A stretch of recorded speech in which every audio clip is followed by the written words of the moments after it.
It's 6:30 in the morning. I'm gonna go back to bed here after I'm done with this, but this was a good one. It was very cinematic. Very cinematic. I don't know. It started off with me, and I was essentially just gonna start from the beginning and kind of tell this story. I was a woman who had come into a quite futuristic airport. Don't ask me.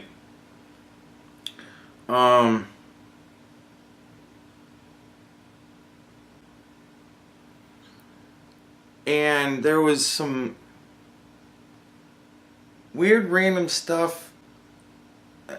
I remember feeling very nervous about something. Didn't know what. But that was the part where I was the woman. It wasn't long. I was a woman. I came into this airport.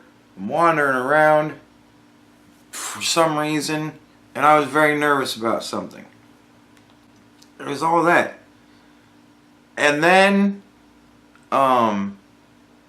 here's where the futuristic part comes in. I went to a certain location at a certain time to where I needed to be. I think it was so that I, as this woman, she could see this arrival of whatever. They announced the arrival of the next plane, which teleported into the fucking landing thing. It was very cool.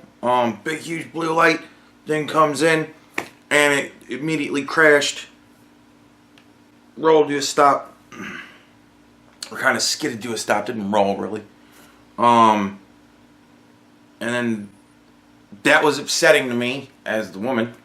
And then for whatever reason, again, I kind of became myself. And I was a fucking cop. I was a detective, right? And so now I'm me. And what was coming in on that plane, whatever, was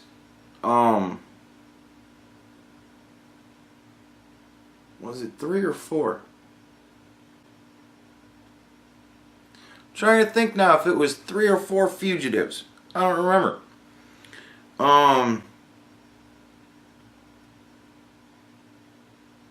Must have been 3.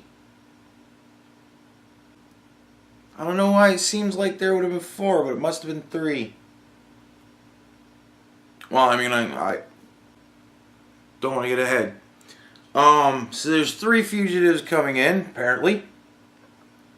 And this was like their escape. They crashed the plane. They get out. They, get out in the confusion. Whatever.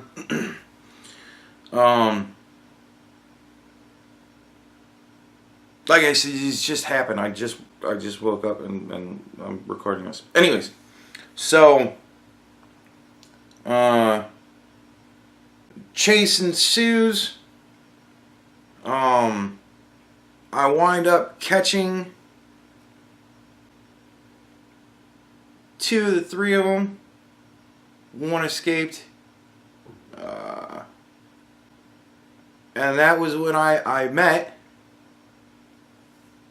the girl that I was in the beginning of the dream. Right? So I meet her after catching 2 of the 3. Big hero. That's when you get the girls, right?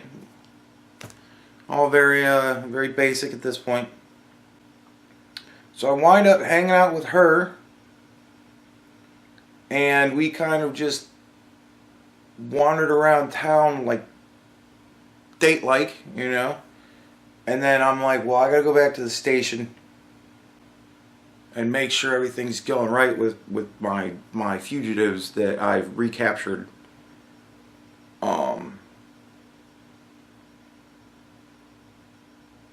And then we go walking back up to the station,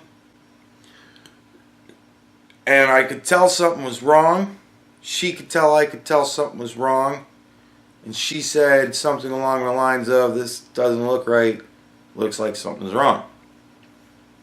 I go in, and that's when I find out that my piece of shit captain has let my fugitives go. I don't fucking... Well, I mean, I know why he explained. Anyways, the way the explanation was because one of them got away. They were able to contact people they knew on the outside that helped them out. And they put what happened on a radio show. And for some reason, that meant that the captain had to release them. Didn't make a whole hell of a lot of sense. There's one of the big plot holes. But it's fucking dream. What do you want from me? So, captain had to release him. It was one of those things where it was like, there's a law that you can't hold anybody for longer than 24 hours. Some dumbass shit like that. And we'd been holding them for years. So, fucking don't ask me. So they got released. I was obviously very angry.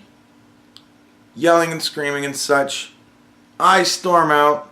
The girl leaves with me. We wind up getting kidnapped by my fugitives. Right? Me and the girl. We're kidnapped by the fugitives. And there's a long portion where we're like driving. And the relationship between me and her is kind of growing through, you know, through stress or whatever you want to call it. And then we finally get to this huge, the place that they're going. We get to this huge, like, open area, this huge field. There's like a teeny little motel, and then up on this huge hill far away, there's a big house, right? And we get out of the car, and the guy that was in charge, he sent the giant travel duck that was holding our luggage. He sent the giant travel duck, and I'm not kidding, man. This thing was like very large, and it for whatever reason it carried all of our luggage, or it carried all of their gear, or I don't. It carried all of our luggage. I remember being upset that it was being sent to wherever the fuck it was being sent to. I imagine a pond somewhere. Big enough, I imagine a lake somewhere. They sent that away, and it was really weird because it like laid down on its belly and then just kind of scooted away with its feet. Don't fucking ask me, man. It was a dream. So the travel duck leaves with all of our stuff. It left with like my gun and everything, you know. So it left with everything that we were traveling with except for the car and us. And then we had to go and get something that the main bad guy had left there. So we go on this long walk up to where they were ultimately going. And it was like a little makeshift gravestone.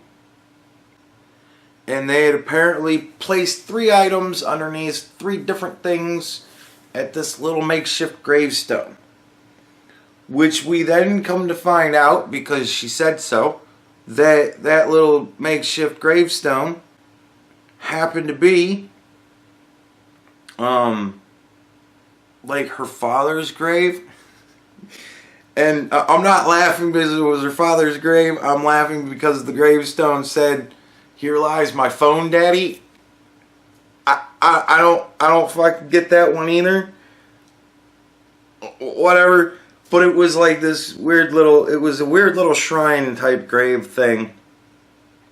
And they had me, you know, unearth all of the pieces of what they were looking for, which were literally pieces of some sort of machine that were just left underneath, like, stones there. Don't ask me, it wasn't even buried or anything like that. So I gave them their shit, and she was all upset because they had kind of rearranged the little shrine phone daddy grave. I don't know. And I was trying to, like,